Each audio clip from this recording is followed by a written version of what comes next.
100%.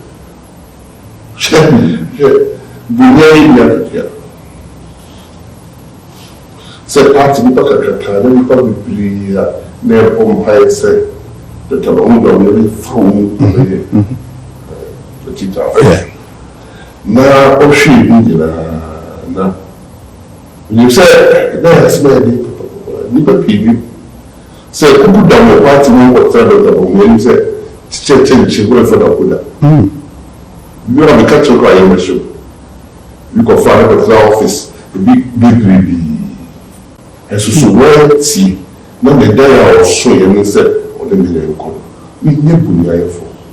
Dr. Bawumia's primaries in 2023, he didn't bring a penny into his region. I paid every single penny for him to become flag bearer of this party. He didn't pay a penny. All the constituency executive, everybody collected how much? No, the time was 2023, the dollar. How much did you collect? Everybody collected $1,500. The NPP race, Agyapong would take the mantle. Yes, sir. I put a stamp. Yes, sir. On this prophecy. Yes, sir. Everybody watch it. Yeah. I saw the man win about 57.5. Watch the number. It will come to pass. Amen.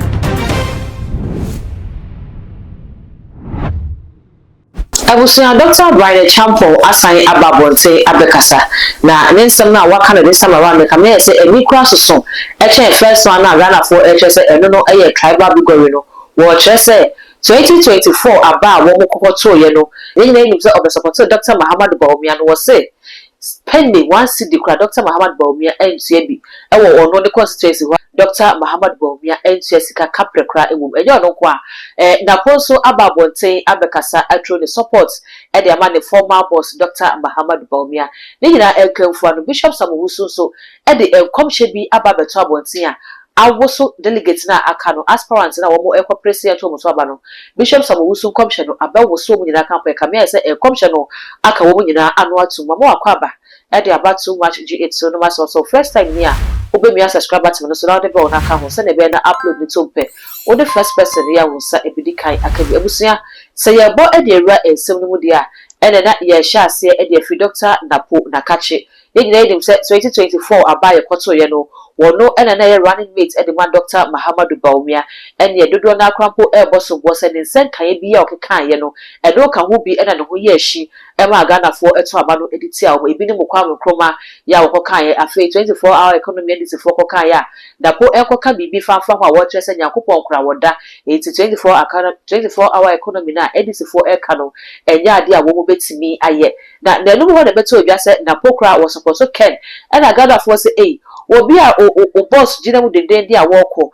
ya wo na na ye ne running mate na ye nim krampo se ka ye koto aba na se odimu kunim kre bia na watimi afa se running mate bi fi so wono no abra na do da kwakufu ado efa ado no wansesa no ono no de ne call ye akusi se wo mudi emu enkunim ti se wono wakọ na mo ani kunim a bia na ko onya obesan de wakọ na fe si den e na wo de wo support ekoma honorable Kennedy Akompreko Agyapong we e na wo okusi sense obi amponsa ene Dr. NAPO akoko chuchu komona wo bisa ne se aso ene na momonte so sa oni honorable Kennedy Akompreko Agyapong na se de mo hwia bo wako ka wo de wotam akobɔ ne de anu a wo no ana wo support no se Ghana fo entesa no kra ne se honorable Kennedy Akompreko Agyapong me yonko pa me ne no nyina ye kama ye ntam ye fe no kra nim se me se ba ne se delegate ya wo mo kwa akoto abayi a na se kamatu bia na se yentro ye support fa mo bi dia meet me nyimi wo me boss bonia ye fi se anya kra no na nipa bebre e wo NPP amonye ko nimu a ka wo ma ho aden e bro me de so kra na so me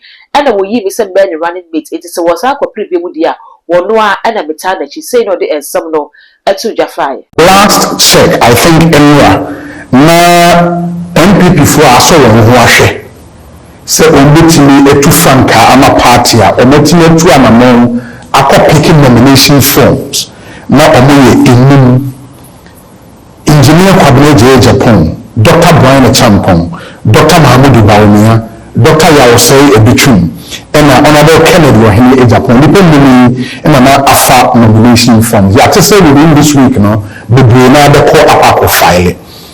Earlier on record to have stated so some support behind Obia, a former boss in 2024 elections, Dr. Bawumia. Yeah, Kasa, do you still stand by our position now taking 100%.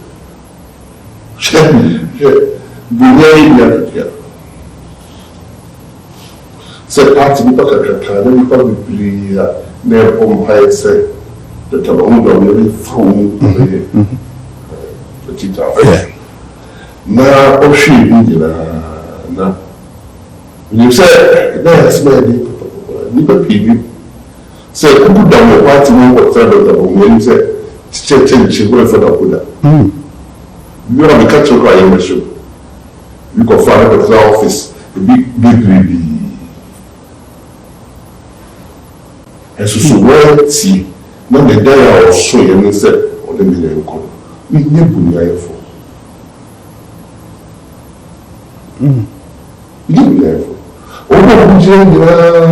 They can nothing, but now for me, can say background and can you are very about for the can say, that's why I couldn't feel. This is only because I can set the capital about it. Meaning free or net in free much. So they went to one another, empty before Southman. On one side, got that long tree.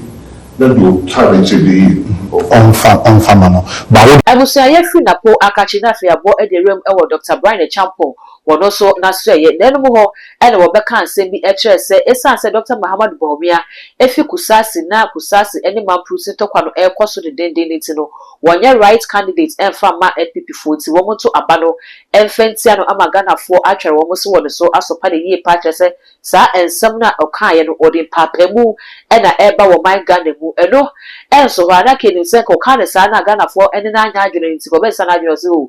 See, I am no Krana Gana for MP. Now, this time around, and some of the other two will say 2024 near United himself was support to Dr. Muhammad Bawumia. Dr. Bawumia's primaries in 2023, he didn't bring a penny into Eastern region. I paid every single penny for him to become flag bearer of this party. He didn't pay a penny. All the constituency executive, everybody collected how much? No, the time was 2023, the dollar. How much did you collect? Everybody collected $1,500. Super delegates. Yes. Super delegates. Yesterday I was in Kumasi at the Otumfuo funeral, not him, but the Queen Mother, Ashanti Queen Mother's funeral, and I met President Kufuor for dinner. And he said, yes, we say what fund the party no say Obiara and say I. Because in 2016-17 you said that I was the single largest contributor of you coming to power. You said it. And it is a fact. 2024, and I am telling you that I funded Dr. Bawumia more than I even funded the Kufuor. Yes. I'm happy that 2/3 of the people here are from the Eastern region. Yes, sure. And all these things that I'm going to tell you, I've told, this is the last region. So I've met 14 regions. And this thing that I'm going to say. Now, Ebusia Bishop Samu so at the comshare about the Twabontia, Ghana for HSSR and comshare radio. One more aka edit honorable Kanakopra Japan Aircraft Copreno.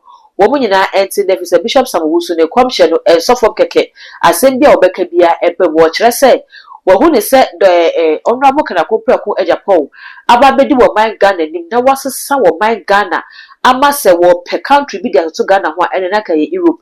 And to say, NPP for Bowo so now I bay almost to now one more honorable Kanakopra Japan, no Dr. Muhammad Bawumia, Brian Agyapong, a Duchum, Kwabna Japan, Afufro Biaka Hodia, any opposition or better now watching them of so person for opposition.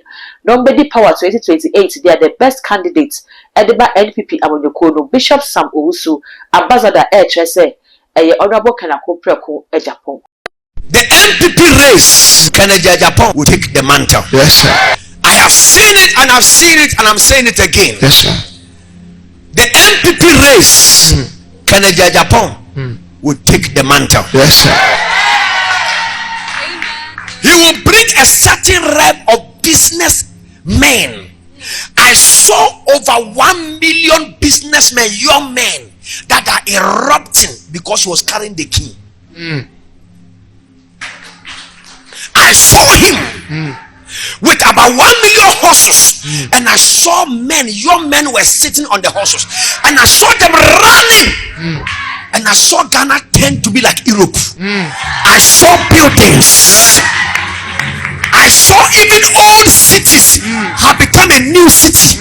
I saw Adabraka have been turned like a new city. I saw Makola have been turned like a new city. I saw Kantamanto have been turned like a new city. Yes. And the Lord said, Yes. we will raise him and raise over 1 million businessmen. Thus saith the Lord. Yes, Lord. On this prophetic enforcement summit, Yes. I put a stamp Yes, Lord. on this prophecy. Yes, Lord. Everybody watch it. Yeah. I saw the man win about 57.5 in their political race. 57.5. Watch the number.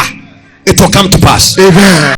I was saying for service pa any kunia yet as no benyasa for and some no and the debago and the amount of messages that would do a denture. Ebeto comment section ho na some ya brand champo air car response if you can't put in airba and in the APP for air yom and come she ya a chaguni saying any binya issues and so our NPP delegate conference ya wobaba corner walk flag bearer no so my winning our comment section ho na fe me subscribe button so too much GH ya kai saw the bell no ebeka ho sa no upload it to mo apel the first person ya phone be mo kai do to be who said and some no is it all the social media platforms so kwa too much GH or subscribe it now I like you know share na we be so any be dark gold and I'm just so background.